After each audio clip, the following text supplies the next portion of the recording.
Hello दोस्तों, आज मैं बात करने वाला हूँ नेटफ्लिक्स पर रिलीज हुई मूवी द ओल्ड गार्ड के बारे में। तो चलिए बिना टाइम को वेस्ट करते हुए मूवी का रिव्यू स्टार्ट करते हैं। इस मूवी को देखने के बाद आपको एक्समैन के फेमस कैरेक्टर वुल्वरीन की याद आने वाली है, क्योंकि जिस तरह से वुल्वरीन का हीलिंग फैक्टर एक्समैन की मूवीज में दिखाया गया है कि वो एटम बम तक के एक्सप्लोजन को झेल सकता है, उसी तरह से इस मूवी में भी इनके कैरेक्टर्स का हीलिंग पावर इसी तरह से दिखाया गया है। लेकिन अगर मैं ओरिजिन की बात करूँ कि एक्समैन मूवीज में जितने भी म्यूटेंट्स दिखाए गए हैं वो बाय बर्थ से ही उन्हें म्यूटेंट्स पावर मिलती है, लेकिन इस मूवी में किसी को भी बाय बर्थ से कोई म्यूटेंट पावर्स नहीं मिलती हैं। उनको डेथ के बाद ही रैंडमली चूज कर लिया जाता है ह्यूमैनिटी की हेल्प करने के लिए।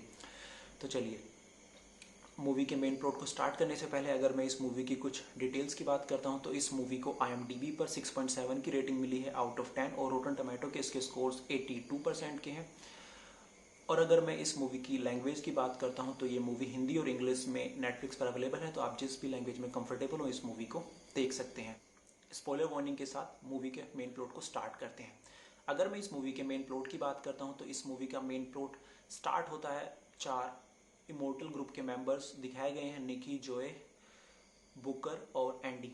एंडी इस ग्रुप की लीडर है और इन सभी मेंबर्स का ओरिजिन दिखाया गया है कि निकी और जोए फर्स्ट क्रूसेड के समय से इमोर्टल हैं, और बुकर को दिखाया गया है कि वो नेपोलियन के साथ वॉर करते टाइम मर गया था, डेथ हो गई थी उसकी, तभी उसे इमोर्टल्स पावर्स मिली है। और एंडी का मेन ओरिजिन बताया नहीं गया, वो काफ़ी लंबे समय से इमोर्टल लाइफ जी रही है। अब इस सीरीज का मेन प्लॉट स्टार्ट होता है मोरक्को के साथ, जहाँ कोपली नाम का एक CIA का एजेंट बुकर और एंडी के साथ मीटिंग फिक्स करता है और उन्हें साउथ सूडान में कुछ लड़कियों को रेस्क्यू कराने का मिशन देता है जिन्हें किसी ग्रुप ने किडनैप कर रखा है। अब वो लोग उस मिशन को एक्सेप्ट कर लेते हैं और साउथ सूडान, लेकिन जैसे ही वो उस प्लेस पर पहुंचते हैं तो उन्हें पता लगता है कि उन्हें सेटअप किया गया है उनकी पावर्स को जानने के लिए। अब वो लोग कोपली के पीछे पड़ चुके हैं, उसे ढूंढ रहे हैं बुरी तरह से।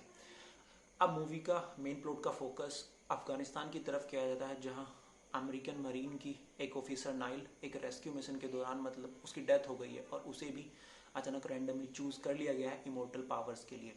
अब एक और सिचुएशन इस मूवी में दिखाई गई है कि जब भी कोई नया इमोर्टल बनता है तो पुराने इमोर्टल्स लोगों को और नए इमोर्टल लोग एक दूसरे के ड्रीम्स वो देखते हैं ताकि वो एक दूसरे को मिल सकें और एक ग्रुप बनाकर ह्यूमैनिटी की हेल्प कर सकें। अब एंडी नाइल को ढूंढने के लिए निकल पड़ती है, अफगानिस्तान जाती है और वो उसे पिक करके अपने सेफ हाउस वो लोग लेकर आते हैं। अब इसी बीच दिखाया जाता है कि कोपली ने उन लोगों को डबल क्रॉस किया था। वो स्टीवन मैरिक नाम के एक मेडिकल कंपनी के CEO के साथ मिलकर उनके DNA मेडिसिन बनाना चाहता है ताकि वो ज़्यादा से ज़्यादा मुनाफा कमा सकें और ह्यूमैनिटी की भी मदद कर सकें बीमारियों से लड़ने में। अब इसी बीच कोपली उनके सेफ हाउस पर अटैक करता है और वहाँ से वो जॉय और निकी को किडनैप कर लेता है और उन्हें मैरिक को सौंप देता है। अब मैरिक उन पर अलग अलग तरह के टेस्ट कर रहा है अपनी मेडिसिन को बनाने के लिए। अब इसी बीच बुकर और एंडी निकी और जॉय को रेस्क्यू करने के लिए नाइल के साथ मिलकर उसके प्लेस पर जाते हैं कोपली के, लेकिन वहाँ जाकर एंडी को पता लगता है कि बुक भी कोपली के साथ पहले से मिला। बुकर एंडी को शूट कर देता है और तभी बुकर को पता लगता है कि एंडी की इमोर्टल पावर भी जा चुकी है। अब इस मूवी में ये भी कॉन्सेप्ट दिखाया गया है कि आपको अचानक ही इमोर्टल पावर मिल जाएगी और अचानक ही आपकी इमोर्टल पावर खत्म हो जाएगी। आप ये कह नहीं सकते कि कितने समय बाद कितने अटैक आप झेल सकते हैं और आपकी हीलिंग पावर काम करेगी। तो अब एंडी की इमोर्टल पावर जा चुकी है। अब फिर वहाँ वो लोग, अब स्टीवन मैरिक भी वहाँ जाता है और वो एंडी और बुकर को भी पकड़ लेता है और वो अपनी लेबोरेटरी लेकर चला जाता है।